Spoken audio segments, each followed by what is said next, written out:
श्री गुरुने आम्हा दिला हा ज्ञानाचा वसा, आम्ही चालू तयाचा पुढे वारसा. दयांचे केलिया स्मरण, होय सकल विद्यांचे अधिकरण. हेची वंदू श्री चरण श्री गुरूंचे, हे नमस्कारोने आता. प्रस्तुत प्राप्त प्रसंगे आज आपण होलीच्या निमित्ताने होलीची कथा पाहणार आहोत. तेव्हा त्या होलीची कथा म्हणजे असे, सत्याचा विजय, असत्याचा पराजय, दुष्टाचा नाश, चांगल्याचा विजय, याप्रमाणे या होलीतून अर्थ निघतोय. आणि होलीचं म्हणजे भक्त प्रल्हाद आणि हिरण्यकश्यपूची कथा विशेष करून त्यामध्ये आलेली आहे. तर सत्ययुगातली कथा अशी सांगितली जाते की ऋषी कश्यप आणि त्यांची पत्नी दक्ष राजाची मुलगी दिती यांना 2 मुलं झाली. ते 2 मुलं महापराक्रमी बलवान होते आणि दुष्ट क्रूर होते, राक्षस होते. त्यांनी सर्व देवदेवतांना नको नको करून सोडलं. नवे नवे देवावर युद्ध करून राज्य मिळवलं त्यांनी आणि स्वर्गाचं राज्य हिरण्यकश्यपूने आणि हिरण्याक्षाने मिळवलं. नंतर त्यांनी हिरण्याक्षाने पृथ्वी पाताळात नेऊन लपवून टाकली. हिरण्यकश्यपू इंद्राच्या राजावर जाऊन बसला स्वर्गातल्या. ज्या वेळेला पृथ्वी पाताळात हिरण्याक्षाने नेली हे भगवान विष्णूला समजलं. भगवान विष्णूने वराह रूप धारण केलं आणि पाताळात जाऊन त्या हिरण्याक्षाचा वध केला आणि पृथ्वीला घेऊन आली. त्यानंतर इकडं हिरण्यकश्यपूला समजलं का भगवान विष्णूने आपल्या भावाचा वध केलेला आहे. तो सुडारी पेटून उठला, क्रोधित झाला आणि आता आपण काही झालं तरी भगवान विष्णूचा बदला घ्यायचा आहे, आपल्या भावाच्या मृत्यूचा बदला घ्यायचा आहे. म्हणून काय करायचं तर आता आपण ब्रह्मदेवाची तपश्चर्या करायची आणि त्यांच्याकडून आपण वर मिळवायचा आणि भगवान विष्णूला संपवायचं. या न्यायाने हिरण्यकश्यप महेंद्राचल पर्वतावर तपसाधनेला जायला निघाला.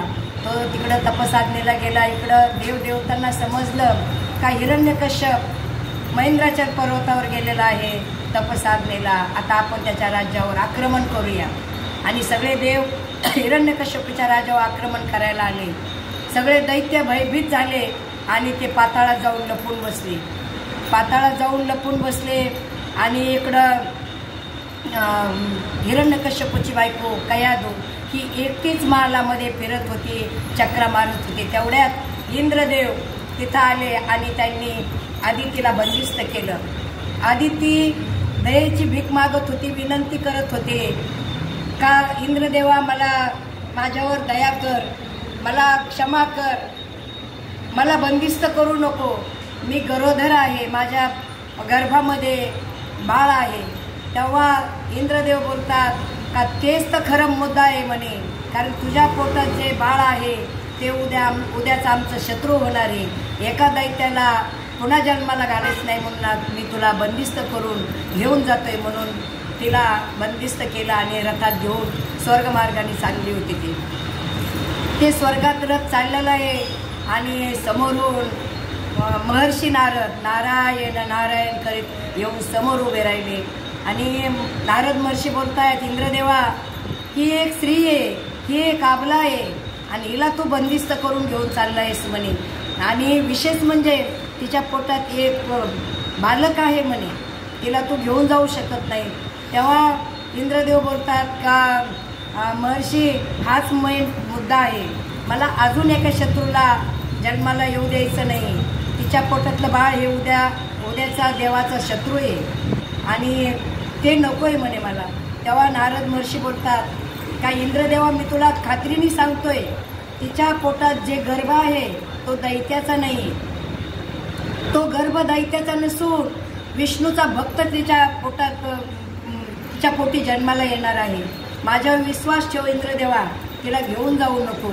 आणि मग इंद्रदेवांनी नारद महर्षीच्या शब्दावर विश्वास ठेवला आणि कयाधूला तिथं सोडून दिलं. मग कयाधूला घेऊन नारद महर्षी आपल्या आश्रमात घेऊन गेले आणि सांगितलं म्हणे, मुली सुरक्षित आहेस तू माझ्याकडं, घाबरू नको, आनंदात राहा, सुखात राहा, तुला काहीही त्रास होणार नाही याची जबाबदारी माझ्यावर आहे. आणि मग कयाधू नारद महर्षीच्या आश्रमात राहायला लागली आणि नारद महर्षीचा नियमितपणे जप असायचा, नारायण नारायण, ओम नमो भगवते वासुदेवाय नमः, ओम नमो भगवते वासुदेवाय नमः, असा सतत त्यांचा नामजप चालायचा. आणि कळत न कळत हे नामस्मरण कयाधूच्या कानावर पडत होतं आणि पोटातल्या गर्भावर त्याचे संस्कार होत होते. कुठल्याही मुलाचे संस्कार, गर्भात झालेले संस्कार एवढे काही म्हणजे प्रभावी असतात तर त्या बाळाला आयुष्यभर ते पुरू शकतात. म्हणून गर्भसंस्कार महत्त्वाचे असतात. आणि मग बरेच दिवस ही नारद महर्षीच्या आश्रमामध्ये कयाधू राहिली. पुढं चालून त्याने एक सुंदर अशा बाळाला जन्माला घातलं आणि त्याचं नाव प्रल्हाद ठेवलं गेलं. आता हा प्रल्हाद मोठा झाला आहे. इकडं हिरण्यकश्यपूची तपश्चर्या पाहून ब्रह्मदेव प्रसन्न झाले आणि त्यांनी सांगितलं म्हणे मी प्रसन्न आहे, माग काय मागायचं आहे ते. तेव्हा हिरण्यकश्यप म्हणतो मला अमर करा. तेव्हा ब्रह्मदेव म्हणले मीच मरणार तर तुला अमर कसं काय करू. अमर कोणीही कोणाला करू शकत नाही. जो जन्माला येतो तो मरतो, त्याच्यामुळे मी अमर करू शकत नाही. मग मला वरदान द्या म्हणे. म्हणे माग काय वर मागायचं आहे ते. तो म्हणे मला मृत्यू स्त्रीच्या पुरुषाच्या हाताने नको आहे. मला मृत्यू रात्री नको, दिवसा नको. मला मृत्यू शास्त्राने नको, आसराने नको. मला दिवसा नको, रात्री नको. मला मृत्यू 12 महिन्यातल्या कुठल्याही महिन्यात नको आहे. अशा अनेक त्यांनी म्हणजे अटी घातल्या. तसं तसं ब्रह्मदेव तथास्तु तथास्तु तथास्तु म्हणत गेले. आणि मग आता वर मिळाला आणि आला मग हिरण्यकश्यप आपल्या राज्यामध्ये आला. थोड्या दिवसात कयाधू आपल्या बाळाला घेऊन राज्यात आली. आता याच्या गर्भातच संस्कार झालेले होते.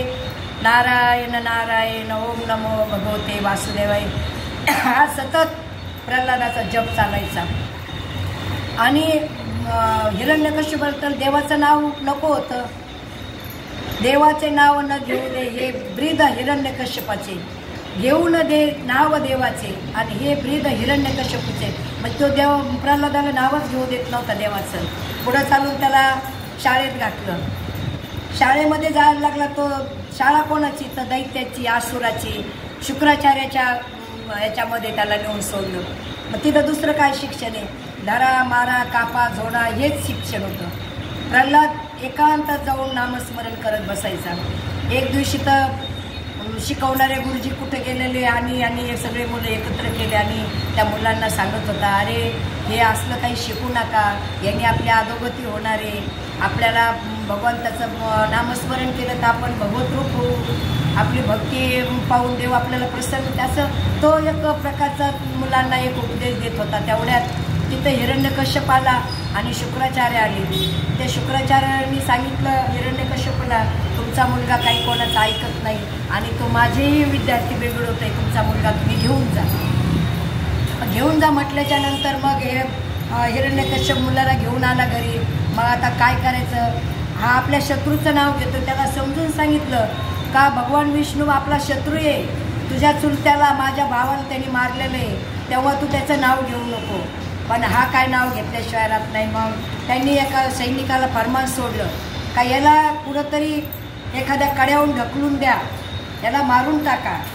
आणि मग त्या सैनिकांनी नेलं उंच डोंगरावर, कड्याहून ढकलून दिलं. जसा वरच्यावर भगवंतानी त्याला झेललं. देवतारी त्याला कोण मारी. प्रल्हादाला काही झालं नाही. प्रल्हाद घरी आला. पुन्हा दुसऱ्या दिवशी त्याला सैनिकाला सांगितलं नेऊन समुद्रात टाकून द्या. समुद्रात टाकलं, काही झालं नाही. नंतर विष पाजलं, विषाने काही झालं नाही. नंतर विषारी साप त्याच्या अंगावर सोडले, त्याने काही झालं नाही. हत्तीच्या पायाखाली रगडवलं, कशानेच प्रल्हाद मरत नाही. काय करायचं. परेशान झाला हिरण्यकश्यपू आणि चिंताक्रांत बसलेला. तो चिंताक्रांत बसलेला आणि तिथं त्याची हिरण्यकश्यपूची बहीण होलिका आली आणि होलिकाने विचारलं म्हणे काय झालं म्हणे भाऊराया, तुम्ही एवढी चिंताक्रांत का आहात म्हणे, काय संकट आहे तुमच्यावर, मला सांगा म्हणे, मी काहीतरी मदत करू शकेल तुम्हाला. तेव्हा हिरण्यकश्यपूने सांगितलं का माझा हा मुलगा प्रल्हाद तो माझ्या शत्रूचं नाव घेतोय. 1 मिनिटही तो त्या भगवंताला विसरत नाही आणि मला तेच नको आहे. त्याच्याकरता मी त्याला मारून टाकण्याचा निर्णय घेतला आहे.